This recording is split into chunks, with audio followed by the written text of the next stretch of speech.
sa video na to. Grabe. Ang laki, hindi to noodles ha, omelette to. Gagawin natin isang ultimate Taiwan night market food tour kung saan kakain tayo ng iba't ibang authentic Taiwanese street food dito sa Kaohsiung, Taiwan. Mula sa giant Taiwanese fried chicken, super saucy chicken feet, Parang kinakausap niya ako ha. huge seafood omelette, Ate, perfect na kagat. May hipon, talaba. at maraming I can just eat soup dumplings all day, pare. Just oozing creaminess na nakikita mo. marami pang iba. Ready ka na ba? Hindi ko na-expect. Yung sobrang sarap nito. Tara!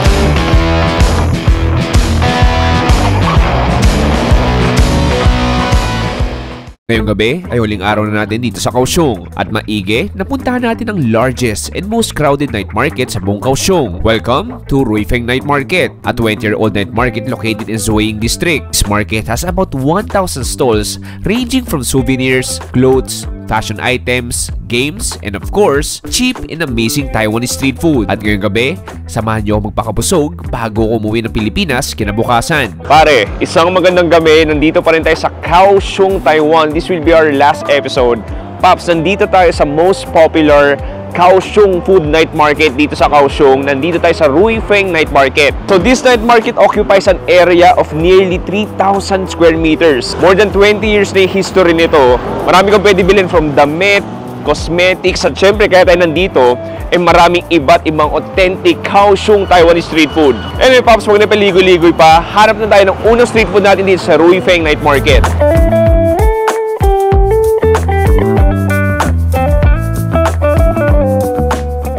Okay, first stop natin. Meron tayo ditong medyo mahabang pila. Authentic Kaohsiung Taiwanese fried chicken, Pops. Ang Taiwan ay obsessed sa fried chicken. Ibang fried chicken game dito. Sabi nga ni Luke Martin ng Chopstick Travel, favorite niya yung Taiwanese fried chicken sa lahat ng klase ng fried chicken sa buong mundo. Anyway, sige, tingnan natin kung may pagkakaiba yung fried chicken dito sa Kaohsiung compared sa Taipei. Dito, yung pinaka kitchen nila, frying section. Doon, nilalagay yung chicken, marinated chicken sa batter nila. And then dito yung deep fried area. Yung mong gano'ng kabilis yung mga kamay dahil sobrang daming tao. Ito yung batter. Goes into the frying jacuzzi of hot oil, pare. Grabe, tingnan mo gano'ng kalaki. Tingnan mo gano'ng kalaki yung chicken fillet na yan.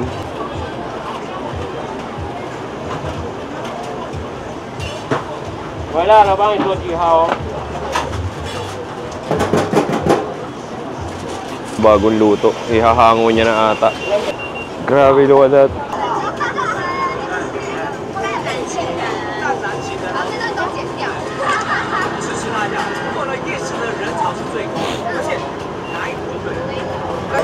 Spicy, please. Yeah. Okay. Okay, spicy deep fried chicken for me. Goes to the paper bag. Sesame. Okay, pare, we've got our angel fried chicken. Ang init at ang laki niya. Good luck sa bibig ko. So, pinili ko yung spicy. Grabe, ang laki. Parang isang dangkal ata to. Bahala na. Cheers!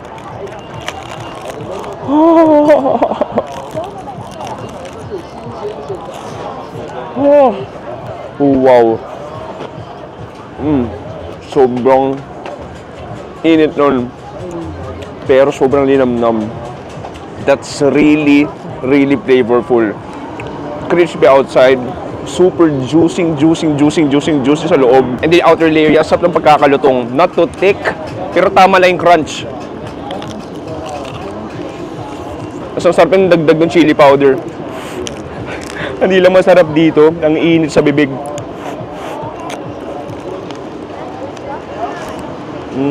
Hindi ko alam paano nakakayanan ng bibig ko yung init na yun. Pero feel ko, nangingibabaw yung sarap kaysa sa init ng manok.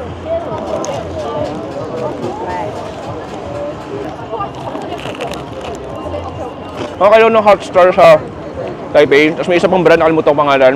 Pero so far, ito the best. Ang sarap ng pagkakalutong, ang sarap ng marination. What a way to start our food tour dito sa Ruifeng Night Market. Una pa lang to, hanap tayo next food trip.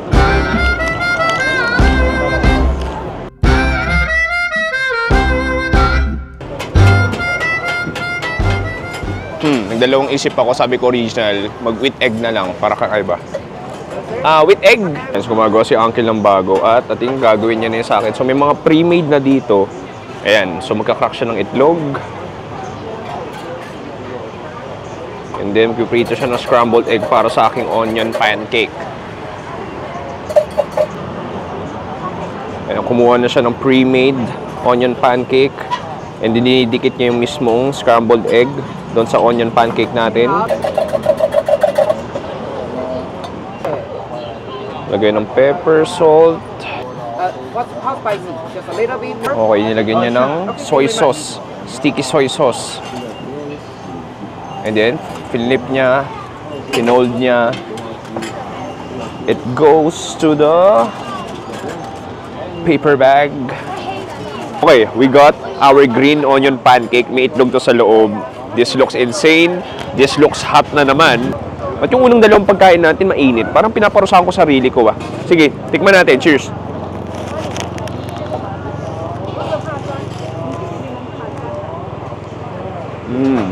Ang simple. Pero sarap. Yung toyo, yung soy sauce parang manamis-namis, makapal. Yung texture niya medyo sticky, nag-gooey. Yung spicy sauce na nun, and then yung quality. Yung pancake natin, parang parata. O parang parata, very flaky, may konting lutong, may konting chewiness. Tikman natin isa pa yung maraming itlog. Ang sarap. Oh, ang sarap nun. Alam mo yung green onion, hindi ko gano'n nalasahan, pero ang sarap ng quality nung pinaka-pancake, yung pinaka-bread, ang sarap.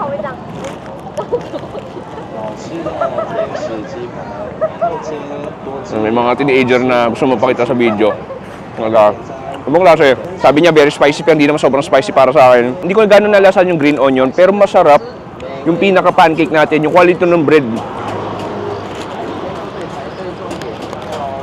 Tapos sasabungan pa lang tayo ng Ruifeng. Pasok tayo sa pinaka-loob. Hanap tayo next food trip.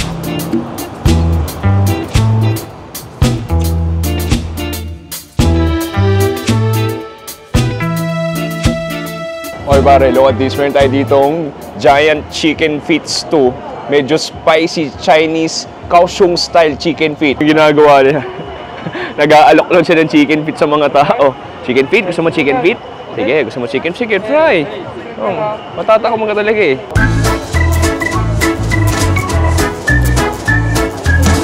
Okay, sorry. So, kukuha lang ba ako? Oo nga. Wow, look at that. Nakakatakot. Tikman natin. Okay, tikman natin yung chicken. Parang kinakausap niya ako ha. Sige, cheers.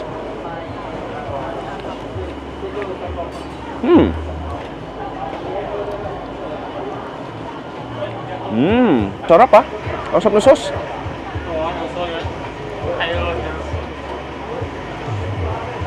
Wow, ang sarap.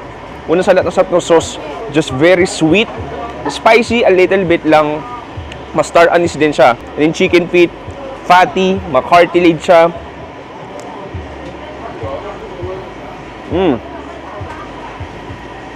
May mga parts nga ng buto na sa lambot, pwede mo nang kainin as is eh. Alam mo, to be honest, hindi ako gano'ng mahilig ng chicken feet, pero nakita ko niluluto, natakam ako. Medyo makalat lang siya. Nalala nung bata ako, hindi ako kumakain nito pa nag-Chinese restaurant kami. Kasi natatakot ako. Kasi parang sasampaling ka niya. Pero in fairness, masarap tong luto nila. Tsaka ano, marami na rin yung laman siguro. Mga 12 o 15 ano to, chicken feet. Hirap na sa chicken feet talaga, kukut-kutin mo para makakain ka eh.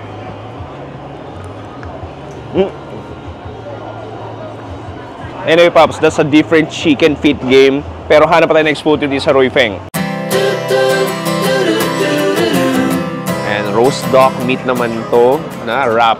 So, kumuha siya ng parang siopaw ba na square, nilagyan ng gulay. And then, naglagay ng onions. Wow, white onions. And then, here comes the duck meat.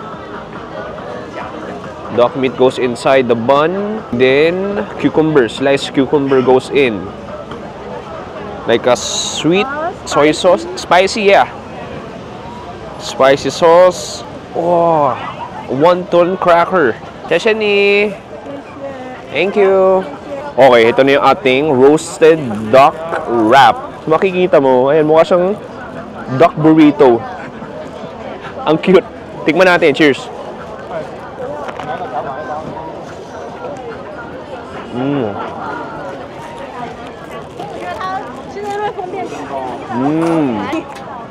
Sarap. It's so one flavorful wrap. The sweet onions, the sweet chili sauce, yung roasted duck nandun. And then yung labas niya parang siopaw lang din. Even yung roasted goose, ang sarap niya. Medyo may manamis-namis marination siya. Alam mo nga, this reminds me of shawarma eh. Parang more than shawarma siya. Ang sarap ng addition ng wonton wrapper na malutong. Hindi ko na-expect. Sobrang sarap nito. Ay, ang sarap niya.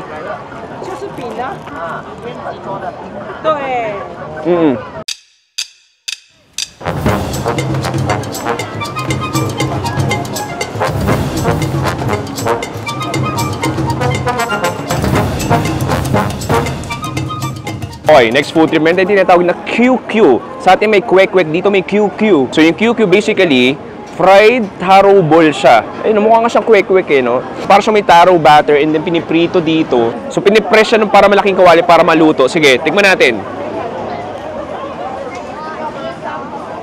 Masarap talaga nito. Makakain na sa type init eh. Just really simple, but I'm loving the texture and the flavor. Texture-wise, crispy sa labas, bouncy and chewy sa loob. Parang pag ginagat mo siya, parang may ere. Pag pupunta ka ng Taiwan, it's a must rin mag-try nito. Kaliwat kanan sa mga night markets, panugado may nagbebenta nito. Sarap.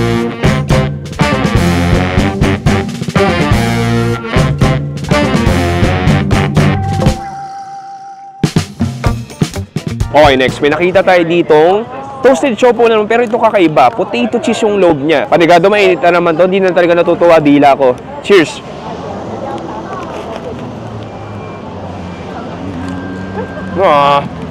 Medyo false advertisement. Yung sa picture, sobrang gooey ng cheese. Ito parang lumamig na, nag-solidify. Saba? Na medyo buttery. Yung cheese ko gano'n mahanap. Parang toasted siopaw lang din, makapal-kapal. Medyo smoky siya, may tusta ng konti. Para mas potato nga lang din. Anyway pare, proceed tayo sa next food trip.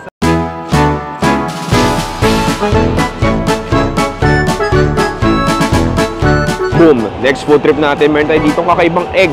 So para siyang fried egg na pinalutong na may harina, nilagyan ng parang special sauce. Oh, yolk. Okay. Yung yolk daw yun. Nilagyan ng spicy sauce. And then pepper pare, generous amount of pepper. Sobrang interesting ng pagkain na to. Omelette siya na may harina na hindi ko maintindihan. Basta itsura niya parang omelette na natusta. Sige, tikman natin. Parang parata lang din. Just chewy, crispy outside, very fluffy. May sweet spicy sauce siya. Wheatlog, medyo nalalasahan ko. Sige. Ito yung gusto kong tikman. Yung sinasabi niya, mag-ingat daw ako dahil mainit daw yung yolk mismo.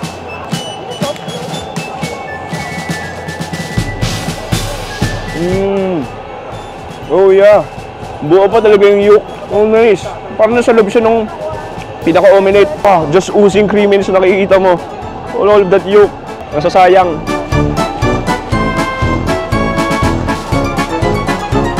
Oh, ang kalat na. So basically, itlog siya na may harina, na nilagyan ng spicy sauce, na may pepper. Ang gulo, ang complex. Pero masarap. In all fairness, masarap siya. Ang kalat nun. Anyway pare, di pa tapos yung food trip.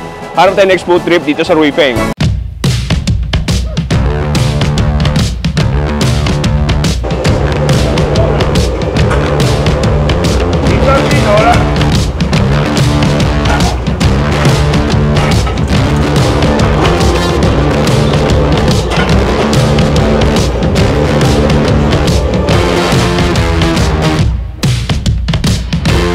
Okay pare, ito na ating last food trip dito sa Ruifeng Night Market. Ibang klase yung busog ko, pero hindi pa rin tapos. Medyo kulang pa rin eh. So ito pa in-order ko, look at this, oyster omelette na naman to. Actually, hindi na siya oyster omelette eh. Seafood omelette kasi meron din siyang hipon. Sa lahat ng klaseng omelette na nakain ko sa Taiwan, ito yung pinakakakaiba. Kita mo naman, nasa golden plate siya. Napaka-royalty. Gusto ko naman tingnan kung may pagkakaiba yung lasa sa Taipei dito sa Kaohsiung. Punta muna tayo ng xiaolongbang natin. So, makikita mo. Sige, kuha tayo isa. Soup muna. Sarap. Then dip natin sa soy sauce na may ginger.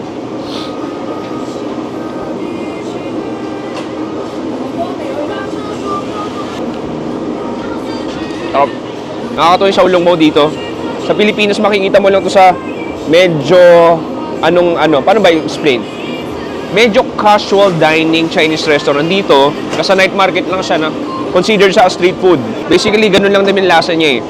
Just a porky meat soup sa loob ng isang gummy, soft, moist na wrapper. And then toyo natin, yung toyo nito maalat talaga, as in maalat. Sa nakakatulong din syempre yung ginger. Dip natin.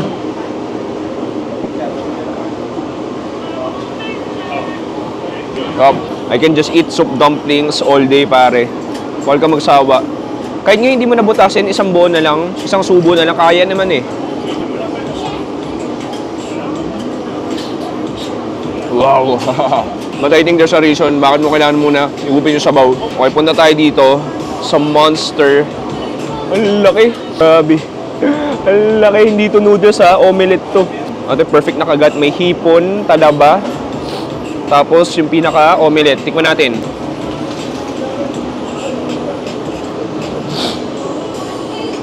Nahulog yung oyster. Hipon lang nalasahan ko.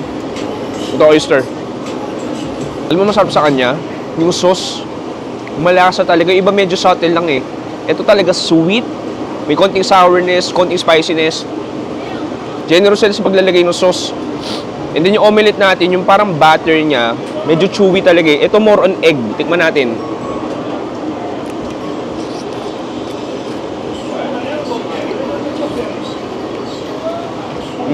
Alam mo yung maganda din kasi dito, hindi lang siya basta omelette, hindi lang siya scrambled.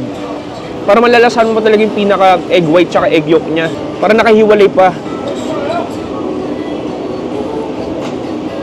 Yung hipon natin, parang frozen hipon lang din naman. Tapos may mga konting squid pala. Gawin natin, may chili tayo dito sa gilid. Ihalo natin. And tinatry ko siyang i-rolyo. Yun. Ang bigat nito. Cheers pare.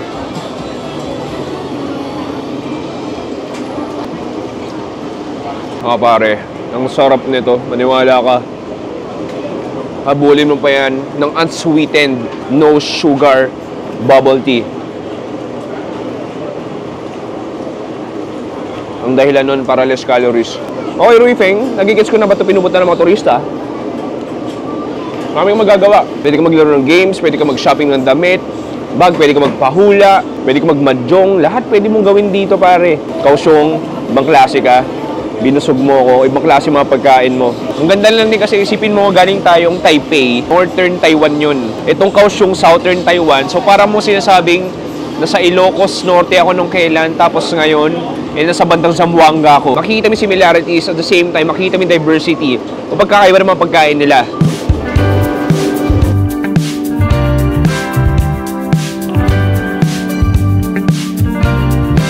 Pare, dito nagtatapos sa ating isang malupit na food tour dito sa Ruifeng Night Market. Pops, nagigets ko na ba't sinasabi ito pinaka-dinadayo, most popular night market dito sa Kaohsiung. Like, ang dami magagawa, pwede kang maglaro, pwede kang mag-shopping, at higit sa lahat, pwede kang mag-food trip. Maraming salamat sa panonood si Chewy dito sa Kaohsiung, Taiwan. Nagsasabing stay safe. Good night and goodbye. Bang!